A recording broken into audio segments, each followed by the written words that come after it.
I want to, I'm going to get everything set up here so that we're ready to go. I hate fiddling with stuff early on, but I got to tell you, I'm going to be doing this live. Then I will be doing my member live at 9:30. This is going to be a short live, so I'm going to be a half hour. Usually I do an hour. Um, then, excuse me, then I will be doing the Canine Conference at 12 o'clock California time, which is 2 Central and 3 East Coast time, and I think 9 o'clock European time. I'll be there for an hour and a half, so I'm trying to save my voice for that. Let's see who we got here. I'm going to put my glasses on so I look like a dork. And wanted to also tell you the new shirts, Baitakami for Mommy. This is a collaboration with Steve Stoops that I'm doing. These shirts are available. I will, I should have put a link in the, let me actually put a link down here for you guys. Hang on one second because I know so many of you guys are going to want this shirt. It's an awesome, awesome shirt. Is it this one here? Here it is. I'm going to copy this link and I'm going to put it here. I'm going to see if that works. Let me know if you guys can see that. There you go. So you can, people always say, oh, you're wearing a cool shirt. How do I get it? That's how you get it right there. It's in the comments. I wish I could put it in the description somehow, but anyway, I will put it in later so you can get the shirt there. That's step one. Two, quick announcement. The Shelter Dog course, really doing well. A lot of people are really learning a lot from that. It's a very, very intensive 25-hour course. The puppy course, First 30 Days with My Puppy, is an amazing course. Got great reviews on that. It's the only course I've ever seen and the only course I've ever done that is actually a lesson a day, right? Like a journal type course, which I think is really helpful for people who are just getting puppies, as well as the crate course, everything. Let me check in on your comments here. I keep taking my glasses off because I hate the way I look in glasses, but let's see. I try to, Wilhelm, I try to do these chats once a month. I will do more, but that's really what I do ever. Thanks, Babs. Kim, thank you. In the Bay, thank you so much. Yes, let's all keep learning. London in the house. Okay, okay, good. It looks like I'm live on Facebook and Instagram and YouTube.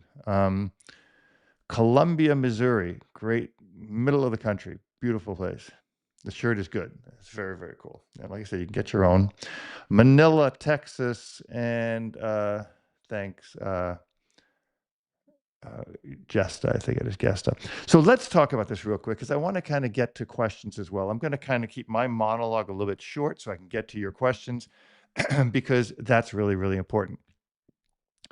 Training your dog. So now Shmoo is my newest dog, my puppy, and I said I got him because I wanted to do more IGP, and also I wanted to do agility, which Janet has done agility, and Janet always seems to have a good handle on things. So I figured, okay, I'll try it. I did it a little bit with Jimmy. She's let me play a little bit of agility with Dwayne Mater, and I really love it. It's super addicting. And what's really important, I think you guys have to understand, or anybody should understand, is do things the dog is going to love. Because if you don't, you are going to be forcing a square peg into a round hole for the entire life of the dog. I'll give you a great example. I'm not going to mention names. I have a very, very good friend who does competitive obedience, AKC style. And I talked to her once because I was doing it with Goofy. And she said, I'm going to tell you something. And that is that any dog, given the choice, would do agility over obedience. Now, this is coming from one of the top competitors in the world. One of the top competitors in the world. But she does, okay, she's a bit older, and I couldn't see her doing agility with her dog. But I thought about that. I took that to heart, and I started watching people doing agility. Now, there's people doing agility who I think are horribly emotionally abusive on the dog. Not, they're not hurting the dog, but they're like, hey, come here. Hey, do this. Hey, do that. And that's the person, the old Carlos Castaneda theory of this person's in your life because it's reminding you of the person you don't want to be. So I started doing agility and having fun with Shmoo, and he absolutely loves it. Now, there's risks of injury. There's risk of injury in anything you do. There's risk of injury in walking your dog, by the way. But I decided to pick that as a sport because I know he loves it and I love it because we're having fun, right? And then we're doing IGP, but I'm also doing IGP to my standards, right? In other words, I know what the standards of the organizations are, the FCI standards of IGP, certain healing, certain this, certain that. And it's not any that much different than my standards, but my standard entails my dog enjoying the process. Now, some trainers have told me, "Oh, you're taking too long," or "Your dog's, a little out of control here or there." And I don't care, right? I don't care how long it takes for my dog to get to a certain point. What I care about is how does he get to that point? Um, I have no problem correcting a dog. I mean, I always have to put this back in because people say, "Oh, you're soft on your dogs," and I welcome that. When people say you're soft on your dogs, I like that because it shows that the way I interact with my dogs comes through that I'm being soft with them. But I'm not. I'm very strict with my dogs. I was very strict when I taught karate to kids and to adults. I'm very strict with my dogs, but I don't do it in a demeaning way. So training the dog, why do we train our dogs? Why should you train your dog? Is because one and only one reason, and that is that it enhances your relationship with the dog. That's it. There's no other reason you should be training your dog, right? Yes, you get better communication out of it. Yes, your dog will be safer. Yes, your dog will have fun. Yes, you'll, blah, blah, blah, blah, blah, blah, blah. But the relationship that grows through training is like unlike anything else. There's nothing that will give you the relationship with your dog that good training will. Giving your dog the ability to understand what you mean by a word or a hand signal is monumental. Most dogs lack that with their people, which is why people start to yell at their dogs or, have to use very tactile movements or pressures on their dog. But training the dog, and again, I consider training something I will do every day of that dog's life in one degree or another forever, right? Forever. So therefore, my standards also become different because most people who train in whatever it is, protection sports, agility sports, obedience sports, anything, their goal oftentimes is to get the dog to a certain point where they need to be at a certain age because organizations have age ranges. In other words, you can't compete in certain sports and certain levels of certain sports for certain age levels. Like it'll be this level they can do this, this age they can do this level, this age this level, blah blah blah. I don't have those standards, right? My standard becomes building that relationship, working with awesome people that I like and I respect, Frank Phillips, Connie Peter Sherrick, I mean, Oscar Mora, it can be anybody. Melissa Henning for my agility. And I have access to these people, thanks be to God, and also the ability to ask other people questions, like my friend Steve Stoops, whose shirt I'm wearing now. Um, the ability to get this information, surmise this information, and put it into practice. And that's why, so many of you follow here because you do get that information from me. And I've gotten it from some of the best people in the world, as well as stuff that I've figured out. So sometimes I'll learn something, sometimes I'll develop something, sometimes it's a melding of the two. I don't really I kinda say this reluctantly now because Larry Crone said something that made a lot of sense. I have always said there's nothing new in dog training, and his comment to that was there's so much new in dog training, and I'll back down from what I said and back up what I said at the same time, is that there's new ideas in dog training. The idea still remains the same, the concept still remains the same, the approaches are different, and I really love these new approaches because it gives us the ability to communicate with the dog much differently. Now, when I say new, I really mean in the last, 10, 15, 20 years. What seems to be happening is an influx of influencers are making things seem that they're a lot easier than they are. And that frustrates me, right? Because dog training, it's not that it's difficult. It's not difficult at all, but it takes time. And so when people say, well, Shmoo's almost 2 years old, when are you going to start competing with him? I said, I don't know. Maybe when I'm 3, maybe when I'm 3, when he's 3, maybe when he's 3.5. I don't know. When he's ready. But I enjoy the training so much that I don't care. Like, I don't care about ribbons. Like, I don't have one ribbon.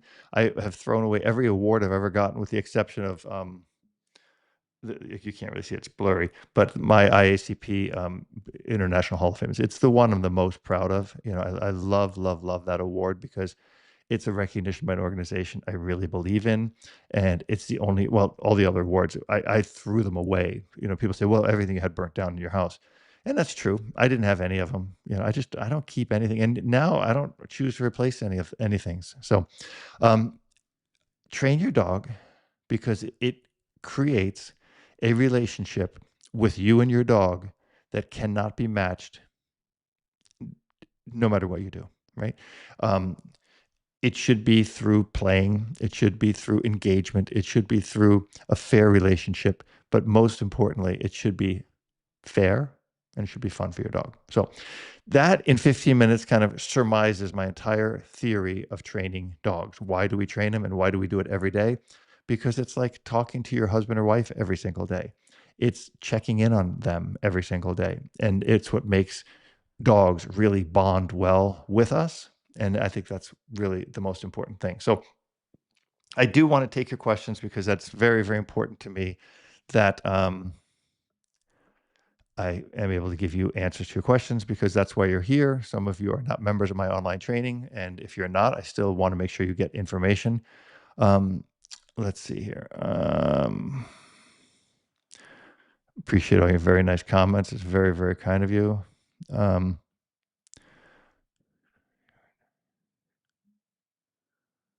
Thank you so much. Yeah, I'm doing a lot with shelter dogs because shelter dogs need a lot of help. Um, and I've never put a dog in a shelter, but I certainly do love shelter dogs. Okay, what's this question here? Let me see here. I took in a large breed dog that I believe is a mix of guardian dogs. He is a year old. I had him fixed and microchipped, and I can't stop him from wanting to attack my cats when he is with me or eating. Um, well, you have to be very careful what kind of dogs you bring into a house with cats, because if they're not used to cats, that's not abnormal. Okay, go on. He has a great potential, and it kills me that I feel like I'm not going to win this one this time. What do you suggest? I tell you what I suggest is keep your cat safe. So I think the dog should be in a crate. I think the dog should be in a crate until you see if he can get along with your cats. If he's a large dog, it's going to be very hard for you, for anybody. Even if I had a 100-pound dog, it'd be very, very hard for me. But I would put my cat's safety first, or I would rehome the dog, to someone who will care for him, who doesn't have cats. But it's going to involve a crate and the dog being in a crate and seeing this environment for quite some time. Doing most of my dog's feeding during training, all hand fed. That's excellent, excellent advice, excellent input. Jennifer says, it's fun to teach my dog things, helps his brain and mine, I'm sure, and being trained, he can go to some place. Yeah, absolutely. Thank you, Pamela. That's very kind of you. Okay. By the way, my training is just trying to have a good Mal. She's 6 and a rescue. God bless you. That's fantastic. All right, Charlie Foxtrot. I feel the more I train my dogs, the more they can keep learning and do things. Yeah. So learning is a process, right? Learning is a skill that teaches a dog to learn. Once a dog starts to understand luring, shaping, movement, engagement with you, all these things, once they learn that, they learn how to learn. And that's why I always say the first thing you need to do with your dog is teach your dog how to learn. Forget about how fast can I get rid of the treat for this or that. It doesn't matter. What matters, what's really important, is that your dog learns how to learn. And if you don't do that, you're not training your dog. Okay, Pamela, have my first course on learning to train him, build a relationship with him, and let him teach me so much. Excellent. Excellent that. So fitness and dog training is so parallel. Fitness influencers say calories don't matter, LOL, and try to create a new conversation and then simply the old stuff. Yeah, for sure. Yeah, the problem with social media is it's everybody's trying to, get the attention. And if I say to you, "Oh, you can eat all the fat and the sugar you want, and calories don't matter, and blah blah blah," then you're gonna go, "Wow, what does this guy know? Maybe I should listen to him." There is nothing. That's why I say there's nothing new in dog training, right? So when somebody says, "Oh, you don't ever have to correct your dog. You can be purely positive with your dog and teach them everything they need to learn," that's the new science. That's not science. That's bullshit, right? That's not science. Science, first of all, has no place in dog training. I've said that before, and people gave me a lot of gripe for it. But the bottom line is, um, science is the observation of an employed skill, right? Science is really observation. That's what the science is. And, if you're going to do science and do something like, shock a dog to see their cortisol levels come up and their fear response, well, that's bullshit. That's why I hate science. I don't believe that dogs are subjects to be studied. I think they are living, breathing creatures. They have feelings and emotions and a soul. And I hate that. I hate the whole idea of doing something to dogs in the name of science. Compassion. Compassion is what it's all about. And it can be easily figured out by a lot of great trainers, a lot of great stuff. Easy. Tim says, my 5-year-old Belgian proves to me every day his dedication to want to learn and interact. Incredible relationship we have. Yep. You will learn that every day. The more you engage with your dog, the more you will see them um, learning more and forming a deeper bond. Takes time and dedication, says Kelly. Far too many people don't want to give either. Yeah, absolutely. Um, yeah, this is a great statement here, Frankie. You're 100% spot on. No one cares about your ribbons and your trophies but you. Nobody cares. Right? It's impressive. I know world champion IGP trainers. I'm impressed by it, but my dog's not. And the dog that won that championship would rather hang out on the couch and play frisbee than, sit in the crate for 12 hours until they get to finally get their turn at doing a 5-minute routine. So, yeah.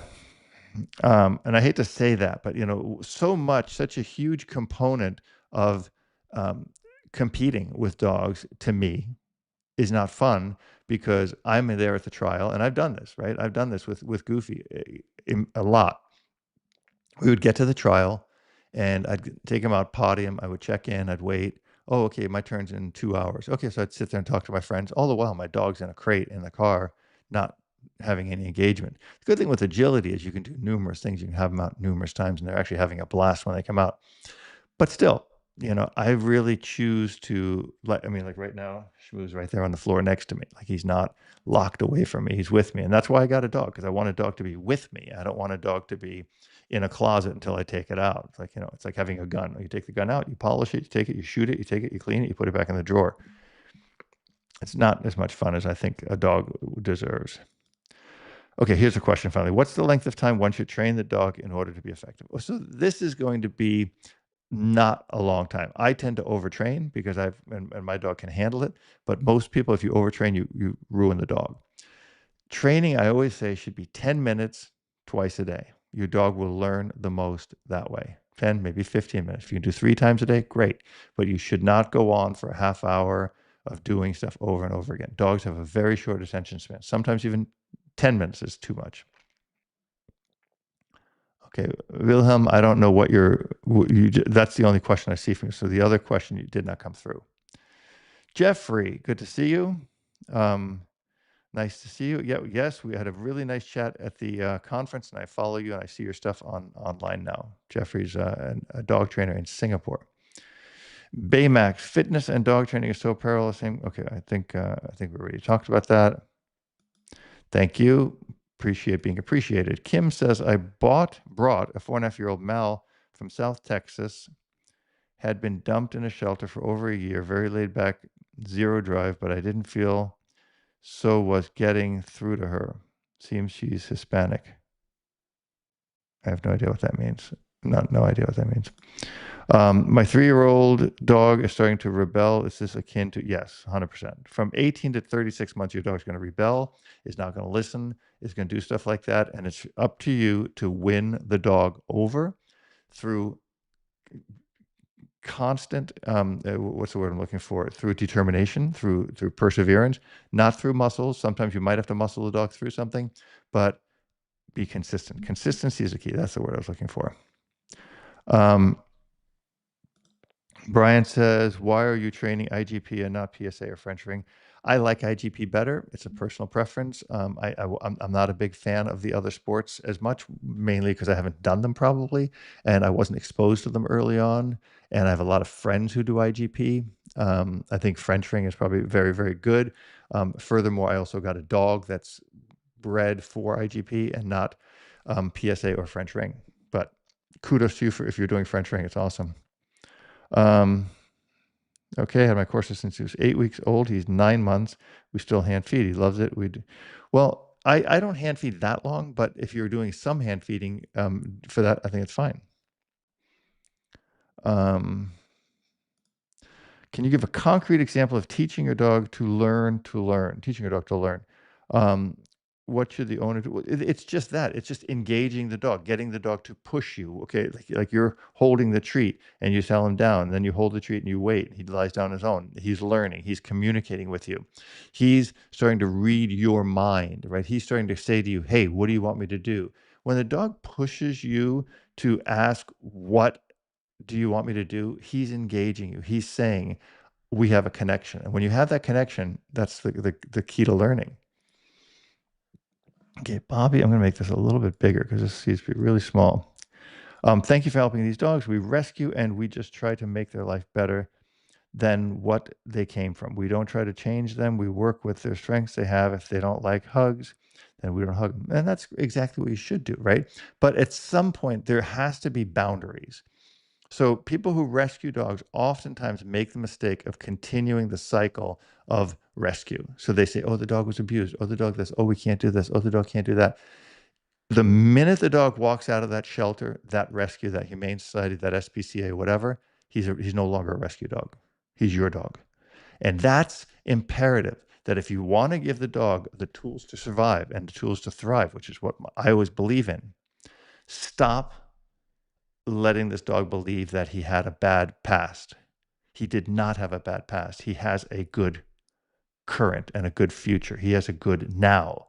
And when we get that out of the dog's mind, we really save the dog's life. Okay. IROC says, 2-year-old Malinois, good with obedience. His reactivity is his only problem. We go to class and he's the shining star around all the dogs, but take him on a walk, he struggles. So it's a new environment, right? He knows those dogs. He's safe with those dogs. He doesn't do it when he's with other dogs. So what you got to do is start carrying the lesson over to the walk or to this other environment. Have a collar on. When he does, hey, knock it off. Good boy. He's a good boy. He gets praise, and then he gets rewarded. But don't make the mistake and let him be a jerk when he's not in class. Seriously.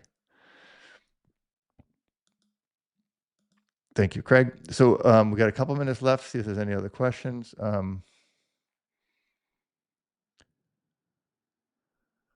Nice, Chris. Thank you so much for that. That's very, very nice. I'm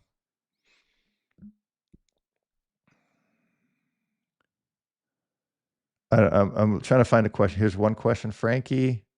Is it possible for a dog to never be good at focus, healing, and competition? My dog has such strong protective, insecure instinct that he doesn't trust any new person in competition. No, you need to correct him for that, right? You need to teach him to focus. When he's focused with you in a neutral environment, good, pay him.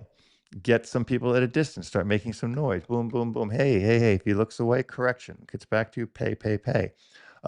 You need to teach him to trust, and you need to teach him to trust you. And of course, it can be done. Yeah, 100%. I think you need to really, really do that. Okay, what's this here? Can you mention other top performers? I listened to your episode with the Sharks who keep the dogs in the house with them. Thanks. I can tell you another top performer right now is Frank Phillips. I mean, top performer. his dogs are in the house with him. I mean, I think if your dogs are in the house with you and you're teaching tr training it, there's something off. I don't know. I wouldn't train with somebody who doesn't have their dogs in the house. That's my position. By the way, guys, I'm going to wrap this up soon. I'm going to do a 9:30 live for people who are members of my site. If you're not a member of my site, robertcabral.com, there's hundreds, hundreds of dog training lessons. There are over 80 hours or 85 hours of instruction. There's access to my courses there. There's access to all my stuff, my t-shirts, my hats, everything you want to buy. I do this free service for YouTube for people who can't afford it. If you can afford it, I think it's 20 bucks a month or 100 something bucks a year for access to every single lesson I have, aside from my courses, which are also available if you're interested in being a dog trainer. The Shelter Dog course is fantastic for that.